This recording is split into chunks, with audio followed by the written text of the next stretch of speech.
What's good, y'all? It's your guy Mikhail. Welcome back to my channel. Make sure you leave a like, comment, and subscribe. And if you're new, make sure you subscribe. I'm trying to hit 1,000 subscribers. The next subscriber helps. Over here on this channel, we talk about the NBA nearly daily. So if you enjoy it as much as I do, please subscribe. I keep mumbling through that. But yeah, y'all know what to do. Subscribe to the channel. Hit the red button. We're trying to hit 1,000. Make it happen. Today, we're going to be talking about the Atlanta Hawks. And I think that a lot of people, including myself, I severely underrated the Atlanta Hawks. So I just want to say, I'm about to say I'm sorry. I ain't sorry. I had good reasoning behind what I was saying, but I was wrong about the Atlanta Hawks. They're a much better team than I originally thought at the beginning of the playoffs because I had them losing to the Knicks, I had them losing to the Sixers, and then after that, obviously the Bucks are gonna win. But they proved so much in this one offseason. Like the whole narrative around Trae Young and the Hawks is flipped because the Hawks, they've really just turned it around so quickly after their rebuild because it seems like they just drafted Trae Young and now they're making, Eastern Conference Finals trips. It's crazy to me. But the special thing that I think that the Hawks have in Atlanta is that they have such a special built team. I wouldn't say special built team, but they have such a great all-around built team. They have a great, playmaking shot creator in Trae Young. They have defensive wings and Cam Reddish and DeAndre Hunter. And they have, guys like John Collins, guys like Clint Capella. They have the creators, the defenders, and they just have, overall just great players all around on the floor. Like at all positions, they have, good shot creators. At all positions, they have, solid defenders. Like Clint Capella is one of the best defenders in the NBA and one of the best rebounders. And he's a great lob threat. So he has value no matter when he's playing on the court. Now, John Collins is, he's a he's a good three-point shooter, and he's a great athlete. He's a great athlete.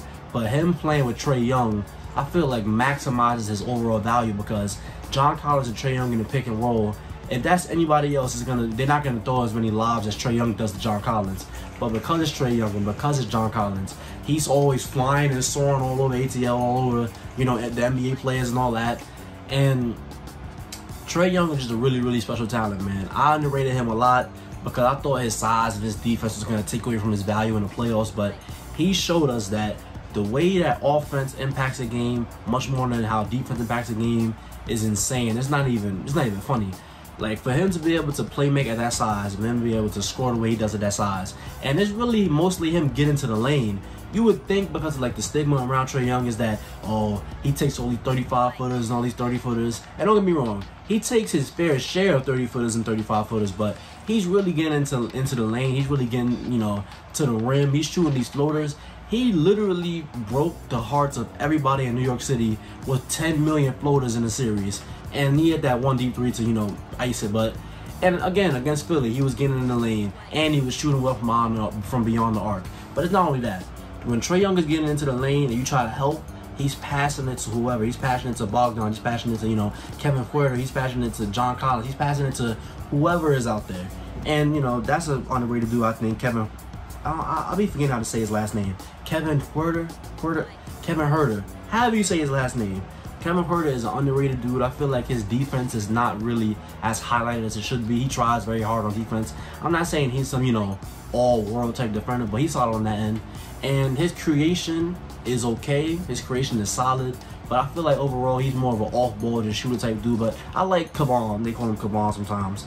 But a big thing with this team, right?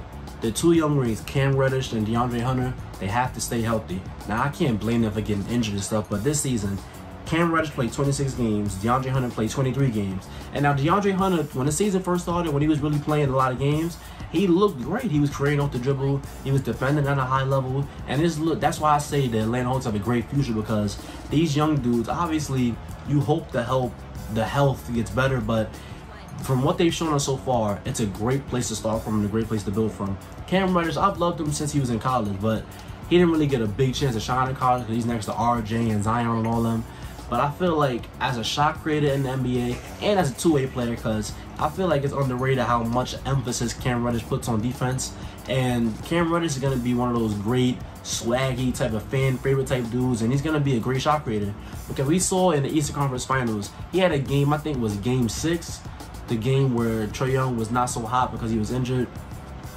The man had, I think, like 24, and he had 7 threes. So that's really just a sign of the future because he's an athletic dude. He has, a solid wingspan. he can get to the rim, and he's going to be able to shoot off the dribble.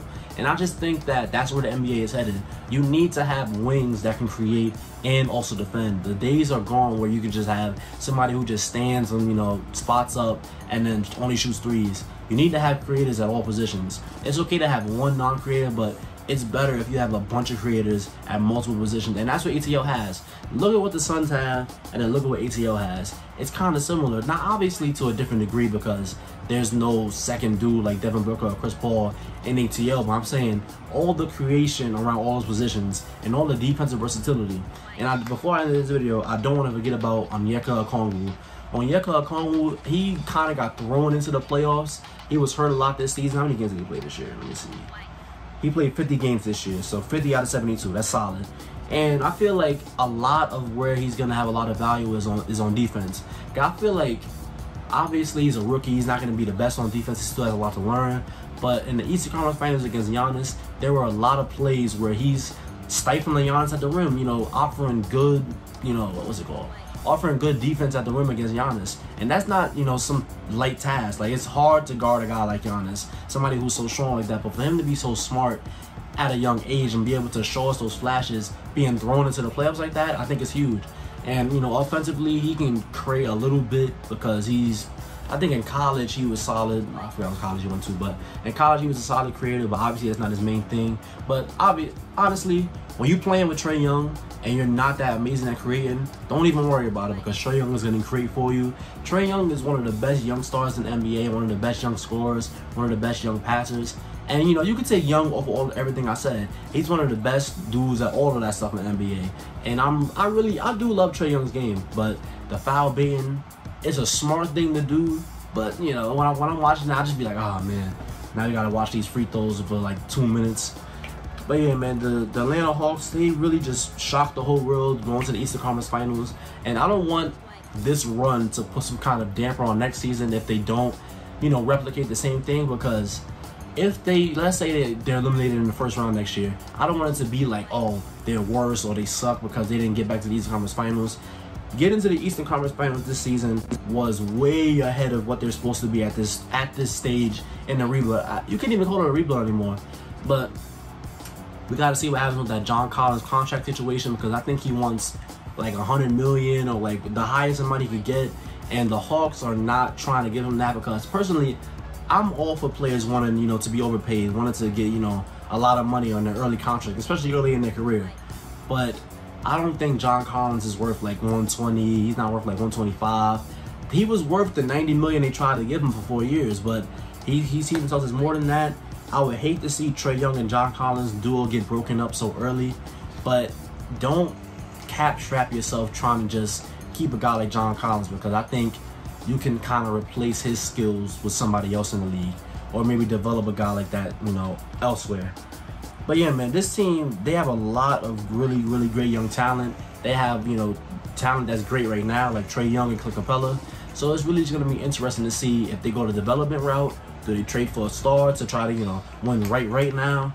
Like, they have so many options they can do, and I'm excited to see what these people are going to do in ATL. So if you're an ATL Hawks fan or even an NBA fan, let me know what you think about the Hawks in the comment section down below. And if you say that in this video, thank you. Don't forget to like, comment, and subscribe, and I'll see you on the next one.